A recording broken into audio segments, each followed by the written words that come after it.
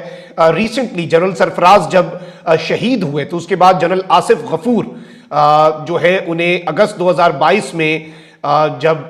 Corps commander Quetta تعینات کیا گیا، اور اس سے پہلے وہ بہت زیادہ ظاہری بات ہے آصف غفور صاحب کا آپ کو پتہ ہے کہ وہ آئی ایس پی آر کے سربراہ رہ چکے ہیں. 3 سال تک جنرل آصف غفور جو ہے انہوں نے آئی ایس پی آر کے اندر کام کیا. اس دوران انہوں نے اس محکمے کو ایک اس انداز میں چلایا جس طرح کے مثال ماضی میں نہیں ملتی. آئی ایس پی آر کو اس طرح سے کسی نے رن نہیں کیا، اور آئی ایس پی آر میں چند تاریخی کارنامے بھی ہیں جس میں obviously آپ کو پتا ہے کہ بھارت کے ساتھ جو معاملہ تھا بڑا کارنامہ، جس میں the tea is fantastic, we will surprise you، اور پاکستان کی یوتھ کو موبیلائز کرنا، 5th جنریشن وارفیئر اور یہ ساری چیزیں. اور ظاہری بات ہے اس دور کے اندر بہت سی چیزیں تھیں بھی صحیح اور معاملات جو ہیں وہ بہت سے درست بھی تھے، اور اس جیت کو پاکستان کے حوالے سے بھارتی میڈیا کو جس طرح سے سانپ سونگا، اور بھارتی میڈیا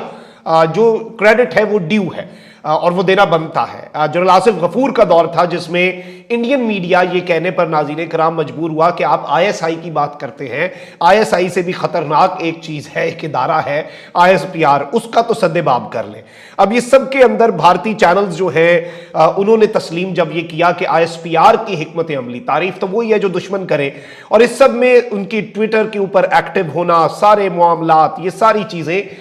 پوری قوم کے سامنے ہیں، اور ایک بڑا السٹریریس کیریئر رہا ہے. اور ایون جنرل باجوہ ٹینیور کے اندر بھی جب بہت زیادہ تعلقات کی خرابی چل رہی تھی، لوگ جو ہیں وہ نالا تھے بہت سی باجوہ پالیسی سے، اس وقت بھی جنرل آصف غفور، اور ابھی ریسنٹلی بھی جب ارشد شریف شہید ہوئے تو جنرل آصف غفور اور تو کچھ نہیں بول سکتے تھے کیونکہ وہ فوج میں D G I S P R نہیں ہے، اور وہ اب ایک اپنا بیان اس طرح سے آفیشلی نہیں دے سکتے. انہوں نے اپنی جو ڈسپلے پکچر ہے وہ بھی بلیک کر کے اپنی جو اپنے غم اور اپنی سالیڈیرٹی کا اظہار بھی کیا تھا. یہ چند چیزیں ہیں جو ریسنٹ ٹائمز کے اندر جو آصف غفور کے حوالے سے ہوئی ہیں. اب یہاں پر بلوچستان کا ساحلی شہر ناظرین کرام گوادر، وہاں پہ corps commander lieutenant general Asif غفور سے ان کے ایک حالیہ دورے کے موقع پر ملاقات کرنے والوں میں حق 2 تحریک کے ایک مومر نو منتخب کونسلر کاکا سلیمان بھی شامل ہیں.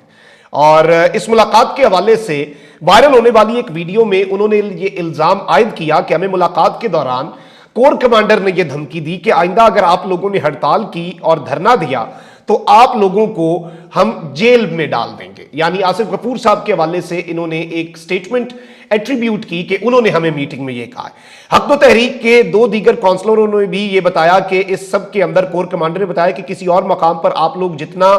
دھرنا اور احتجاج کرتے ہیں کریں، لیکن اگر پورٹ کے باہر دھرنا دیا تو سب کو پھر جیل میں ڈالنا پڑ سکتا ہے. لیکن اس سب کے اندر میں آپ کو یہ بتا دوں کہ جو دوسری سائیڈ کا موقف ہے وہ یہ ہے کہ ایسا کوئی بیان نہیں دیا گیا، اور کور کمانڈر جو ہیں وہ جذبہ خیر سگالی اس کے تحت گوادر گئے تھے، اور وہاں لوگوں سے ملاقات کر کے ان کو یقین دہانی کرائی تھی کہ ان کے جو بھی مسائل ہیں، جو بھی جائز مسائل ہیں، ان کو حل کیا جائے گا. اور اس سب کے اندر گوادر میں بیسیکلی حالات کشیدہ ہونے کے بعد کسی اعلیٰ فوجی افسر کی طرف سے یہ بیسیکلی ایک پہلا باضابطہ رابطہ تھا، کیونکہ گوادر میں پورٹ کے قریب حق 2 تحریک کے دھرنے پر 26 دسمبر کو الصبح ایک کریک ڈاؤن ہوا. اس کے علاوہ گرفتاریاں ہوئیں، بڑے پیمانے پر احتجاج ہوا.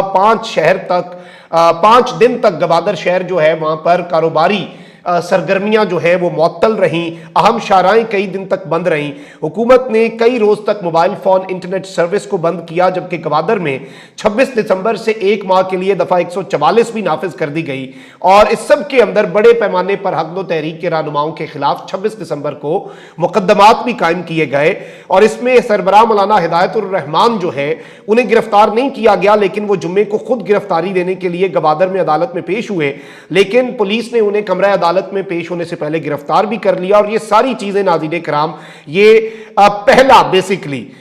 یہ کریک ڈاؤن تھا ان پر، اور اس کے بعد پہلا باضابطہ آفیشلی رابطہ تھا اب اس کے اندر بہت سی ایسی قوتیں بھی ہیں جو اس سارے معاملے کو سپوائل کرنا چاہتی ہیں، کیونکہ